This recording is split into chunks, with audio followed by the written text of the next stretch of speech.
Bismillahirrahmanirrahim. Assalamualaikum warahmatullahi wabarakatuh.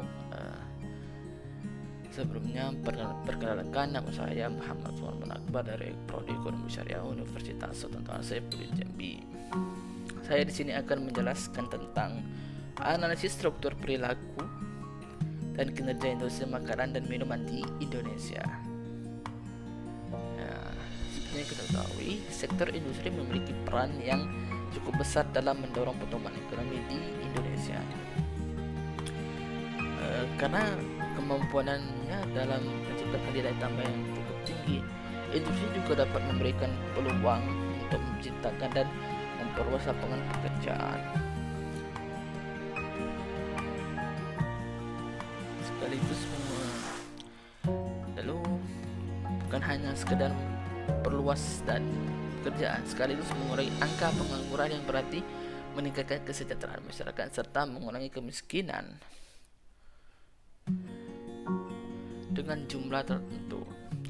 Dengan tenaga kerja pada tahun 2012 sekitar 14 juta orang, termasuk industri mikro, kecil dan menengah. Tenaga kerja sektor industri turut memberikan kontribusi sekitar 12-13% terhadap total tenaga kerja nasional. Salah satu sektor industri yang berperan cukup besar untuk membangun ekonomi di Indonesia adalah industri manufaktur. Jumlah penduduk Indonesia yang mencapai sekitar 240 juta jiwa cukup menjanjikan atau sangat menjanjikan untuk memiliki potensi pasar yang cukup besar untuk berbagai produk termasuk makanan dan minuman.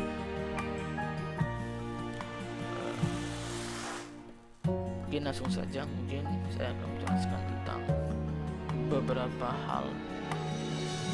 Ya, mungkin yang pertama adalah struktur pasar, menunjukkan karakteristik pasar terhadap elemen jumlah pembeli dan penjual.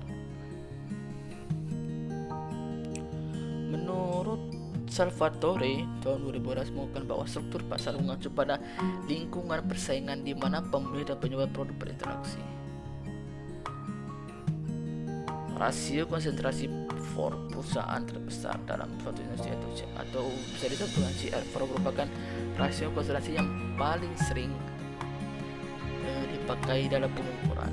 Meskipun demikian, tidak ada ketentuan khusus mengenai beberapa banyak perusahaan terbesar yang harus dimasukkan dalam perhitungan CRN, Quinn dalam Arsyad dan Kusuma memaparkan klasifikasi umur pencapaian CR4 mengkaitkan CR4 dengan karakteristik struktur pasar. Selanjutnya adalah konduk atau perilaku. Perilaku mengacu kepada perilaku perusahaan dalam menentukan harga, tingkat produksi, dan produk iklan, dan cara menghadapi perusahaan pesaing. Fokus utama dari perilaku perusahaan adalah bagaimana perusahaan terhadap kondisi struktur pasar dan interaksi dengan pesaingnya. Menurut Kuncoro tahun 2007, perilaku pasar diartikan sebagai pola tanggapan yang dilakukan perusahaan untuk mencapai tujuannya dalam lingkup persaingan industri.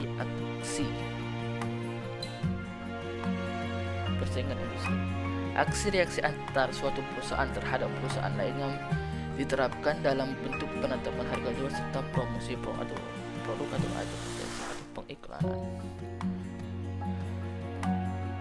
Perilaku perusahaan yang tercermin dalam penentuan dan penerapan strategi bersaing agar tetap eksis dalam suatu pasar seperti yang telah dijelaskan sebelumnya diharapkan dapat meningkatkan kinerja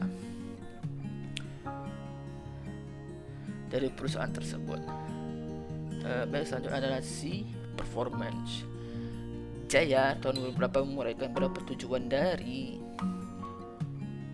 pengalokasian sumber daya meliputi efisiensi internal dan alokasi.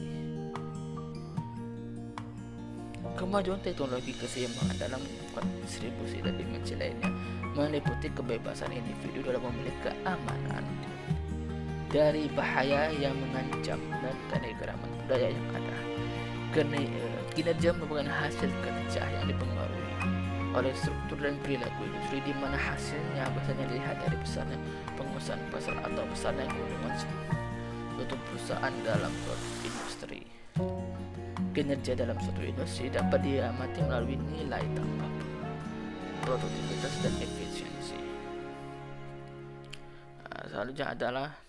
Selanjutnya adalah hubungan antara struktur, konduk, dan performance. Konsep hubungan struktur perilaku dan kinerja menjelaskan bagaimana perusahaan akan berperilaku dalam menghadapi suatu pasar tertentu. Dalam suatu industri di mana dari perilaku akan tercipta suatu tertentu, atau lebih tepat kinerja tertentu, perbedaan struktur dan perilaku akan mempengaruhi kinerja dan tercermin dalam harga, efisiensi, dan tingkat inovasi.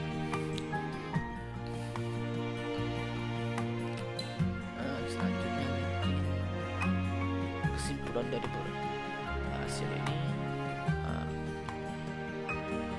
Indonesia selama tahun 2019 sampai 2013 memiliki bentuk pasar dan persaingan monopolistik di mana terdapat banyak pesaing. Namun tidak ada satupun yang memiliki pasar berarti. Nilai rata-rata MAS atau MES menunjukkan bahwa hanya terdapat sedikit hambatan masuk pada industri sehingga perusahaan baru dapat masuk kapan saja bila ada keuntungan lebih di atas tingkat persaingan normal dalam suatu industri. Baik, terima kasih.